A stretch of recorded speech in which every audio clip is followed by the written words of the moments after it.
du temps d'égoï qu'est la causalité, chaque intervention qui essaie de changer la causalité amène à des drames.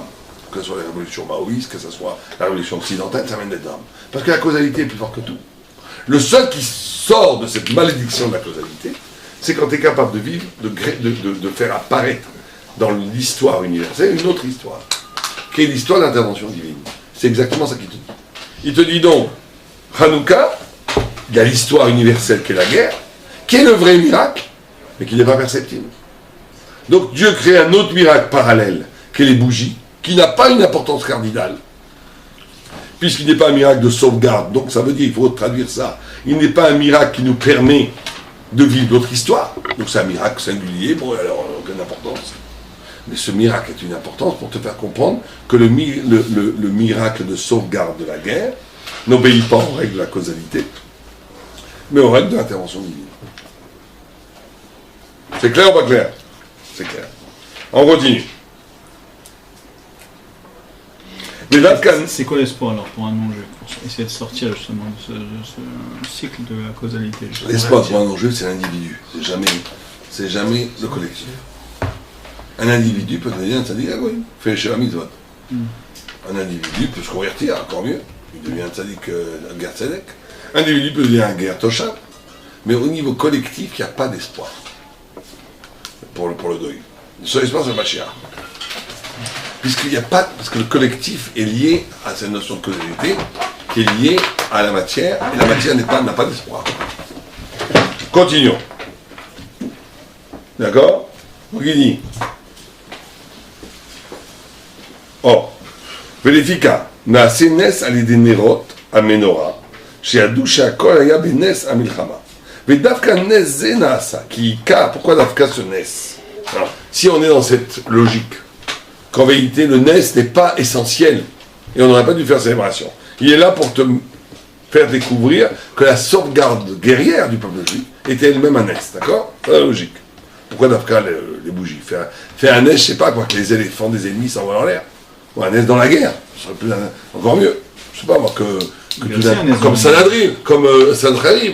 Il y a eu 180 000, je crois, de soldats qui sont morts dans la nuit. C'est un nes dans la guerre. Rabim Beyad Me'atim aussi. Rabim Beyad Me'atim, c'était quand même aussi un nes au niveau de la guerre. Oui, mais je te dis, ça que c'était un nes. Mais c'était pas un nes visible. Regarde, la guerre de 67, ici, c'est aussi comme ça. Il y a plein de Chiloni qui ne croient pas que c'est un nes. Ils disent, non, c'est pas un nes, on était plus courageux, plus intelligent, plus rapide, on a eu un peu de chance, etc. etc. Donc, tu peux toujours trouver que c'est pas un nes. Donc ils disent, Davka Nezé, Nasa ki kar Risha'at Ayevanim, Shetimo et Aechal. Kmo Shamo, Shenichneso Ayevanim Leechal, Rotzalama, Shem Timo et Aechal. Qui אמרו בכל מקום אבני המזבח ששקטו אנשי יוון וכן בכמה מקומות והשם יתברך ראה רישתם שטימו ההיכל שלו ונתן כוח ביד החשבונאים שהם כהנים עובדי השם והחלו ואלו ניצחו דווקא ולא אחרים. Donc il te dit le ikar de la rachaout des Yévanim c'est d'avoir impurifié le Echal, le Saint des Saints. Le saint dans le temple de Jérusalem. Et c'est pour ça que Dieu a voulu réparer cette impureté en donnant de la force aux Kohanim qui travaillent dans les Echal pour vaincre les Grecs.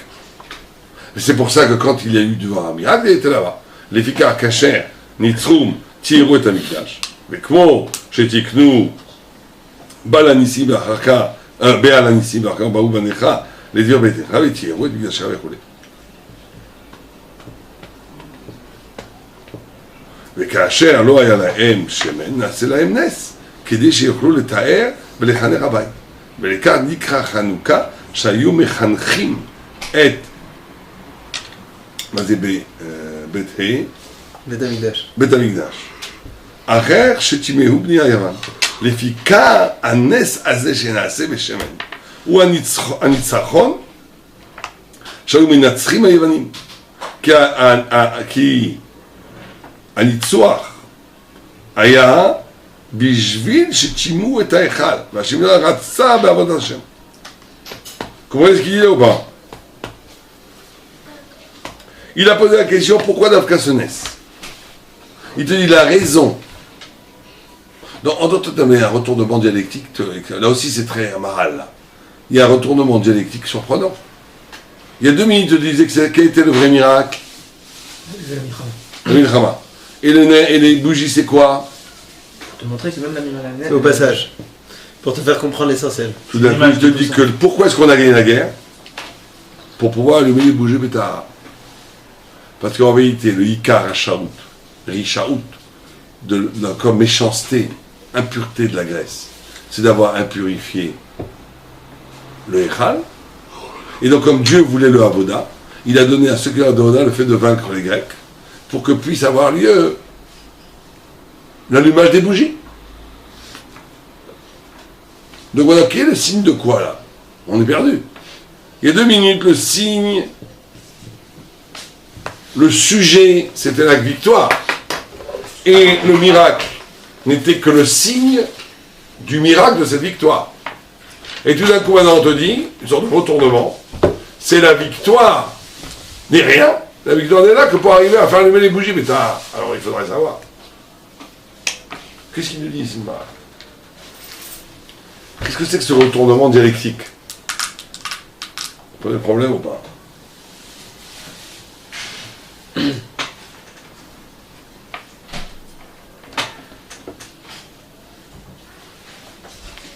En vérité, l'impureté des Grecs, c'est justement de gommer, de boucher la signifiance, l'excès de signifiance transcendante qu'il y a dans le temple.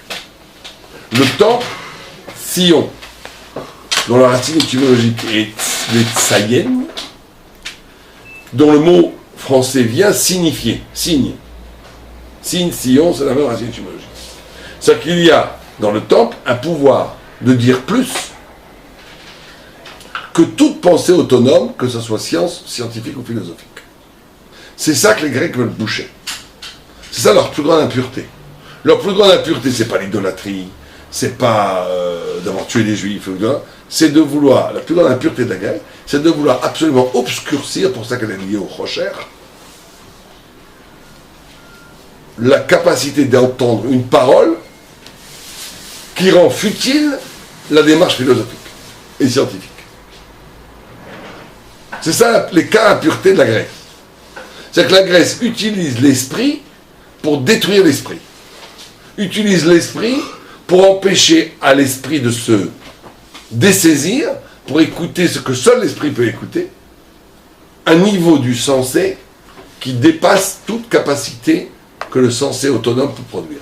C'est ça l'impureté de la Grèce. D'accord? On demande l'obligation de penser comme eux ils ont envie.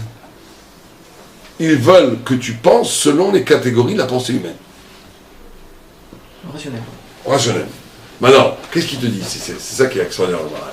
C'est qu'il te dit qu'en vérité, le but de tout ça, le but de toute le conflit qu'il y a avec la Grèce, c'est ce point de rupture entre la rationalité et la révélation. Ce point de rupture entre la rationalité et la révélation, il existe, c'est le même point de rupture qui existe dans l'histoire. Le temps Goï et le temps juif dont on a parlé tout à l'heure, c'est la même chose. Simplement, ce temps Goï et ce temps juif, c'est dans l'histoire. La pureté du Beth Amikdash et le retour de la lumière du Beth Amikdash, dans le candélabre, dans le minéra, c'est dans la pensée. Et c'est ça le nœud dialectique. C'est que on ne fait une commémoration que quand il y a une sauvegarde. Donc c'est la guerre au niveau de l'existence du peuple juif et de la pratique de la commémoration. On ne le fait que quand il y a une sauvegarde. Et donc le miracle qui s'est fait dans les Nérotes n'est là que pour te faire comprendre que le vrai miracle c'est la guerre, qui t'a donné la sauvegarde. C'est ça le miracle existentiel qui se passe chez nous. Mais la raison, la métaphysique de la lutte entre Am Israël et la Grèce, c'est le rapport au Mikdash, c'est les lumières. C'est-à-dire, vous comprenez, quel est le vrai miracle? C'est d'avoir été sauvé de façon miraculeuse, parce qu'on est inscrit dans une histoire qui n'est pas l'histoire Goy, mais l'histoire de l'intervention divine. Maintenant, ça, c'est pour ça que le miracle doit passer, la commémoration doit être à partir d'un miracle de la guerre. Mais pourquoi le miracle se passe dans les bougies?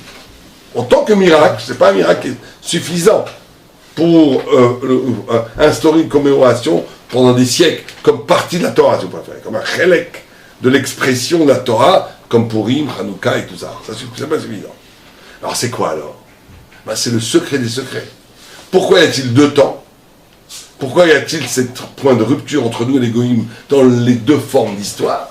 C'est parce que nous sommes les témoins d'une pensée qui dépasse la pensée autonome, et les Grecs sont les représentants d'une pensée autonome qui veut boucher absolument la pensée de la transcendance. Et donc, au niveau du secret des secrets, pourquoi l'histoire est structurée comme ça? C'est les bougies qui le disent. C'est évident que le miracle devait être dans l'endroit du secret, du pourquoi c'est comme ça. Mais où est-ce que le miracle porte le peuple juif au point que tu dois le commémorer? C'est dans la guerre. C'est ça la dialectique. Vous comprenez la différence ou pas? Il y a un niveau d'intervention divine qui fait que le peuple juif ne soit pas détruit. Et c'est ce genre de miracle qui s'inscrit dans l'histoire divine et dans l'histoire humaine qui fait qu'on doit le commémorer. Ça, c'est un. Alors tu pourrais dire, mais pourquoi le peuple juif est dans une histoire différente que les Goïs? Pourquoi les Goïs ne vivent pas dans l'histoire surnaturelle? Et pourquoi nous on vient? Ça, c'est la raison. C'est pas pourquoi on doit faire commémorer. C'est pourquoi la structure des deux temps est comme ça. C'est qu'il y a un peuple dont il utilise l'esprit pour capter quelque chose qui le dépasse complètement. À un moment donné, l'esprit est noyé, n'existe plus. Où il reçoit l'inspiration divine, c'est un Israël. Et à la pensée grecque, dans tous les sens, et de maîtriser la dialectique, maîtriser la gymnastique intellectuelle pour que tout soit humain, même ce qui est divin. Donc c'est exactement le contraire. Et c'est ça l'impureté grecque, la plus grande impureté grecque, c'est ça. Et c'est pour ça que le miracle s'est fait là-bas. D'accord? Très bien. Veda, Od, Kayevanim, Ayou, venez lire un peu. Vous allez le lire maintenant. Veda Od. Yevanim היו מטמאים את ההיכל שכך כוח יוון בפרט לטמות ההיכל יותר מכל האומות. Donc les Yevanim sont ceux qui ont souillé le Echal parce que c'est particulièrement leur force là qu'ils ont de pouvoir souiller le Echal. Vesiman ladavar Echal ole bemisparo sameche. Et tu peux avoir un petit remèze par rapport à ça, c'est parce que Echal en Gematria ça sort 65, Yavan misparo samechvav. Or Yavan en valeur numérique ça fait 66. Les orot qui yesh le koach gover à la Echal ou betame à la Echal pour montrer que Yavan a une force de pouvoir surmonter le Echal et être métamé souillé. Elle peut dépasser le Echal.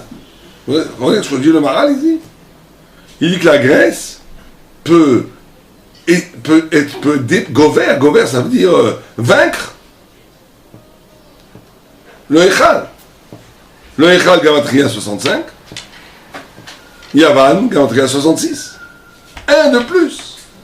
Pour te dire que la Grèce peut dépasser le Echal. Non, ça veut dire quoi? Ou l'écart. Timo et kol hashmanim sheba Echal, ודווקא השמנים כי השמן שממנו האור, יש לו כוח יתר במה שממנו האור.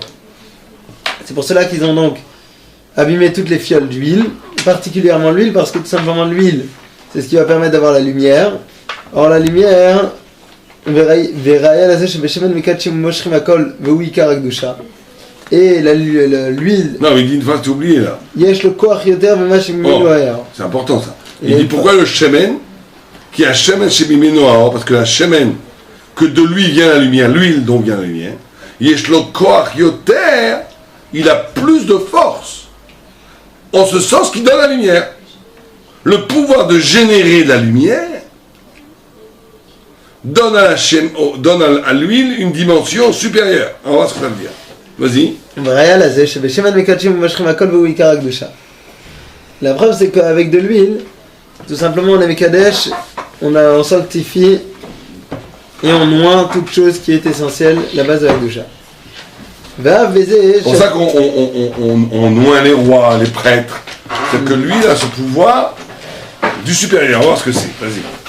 לאב בזה שלטו יוון וטימו את כל השמנים ולא נשאר רק פרח אחד שהיה מונח בחותמו של כהן גדול.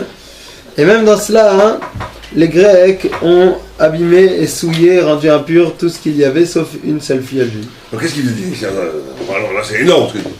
Il dit que la Grèce, donc la philosophie, on est bien d'accord,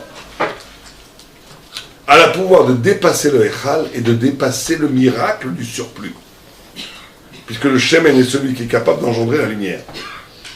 Il y a dans la philosophie, dans la parole philosophique, et c'est ça qu'il faut bien comprendre mes amis, il y a dans la parole philosophique le pouvoir de maîtriser toute forme de spiritualité. Parce que quelqu'un qui est un grand philosophe, il pourra toujours inclure dans son discours le pourquoi du comment et le raison ultime que celui qui vit la spiritualité n'avait pas compris. Et c'est ça la grande force du discours philosophique et son grande impureté. C'est qu'elle est capable de se mettre au-dessus de tout. Elle a ce pouvoir. C'est pour ça que dans le rêve de Daniel, la Grèce est présentée comme une panthère noire avec 4 ailes. Elle a le pouvoir de survoler. Mais de survoler de façon complètement superficielle, en passant complètement à côté de l'essence de son discours. Mais le discours est tellement brillant, tellement enveloppant, tellement maîtrisant, tellement subsumant, tellement pouvant mettre à l'intérieur tout ce qu'il veut, que jusqu'au Echal et jusqu'au pouvoir surnaturel d'engendrer la lumière, la philosophie peut l'incorporer. Pourquoi 4 ailes?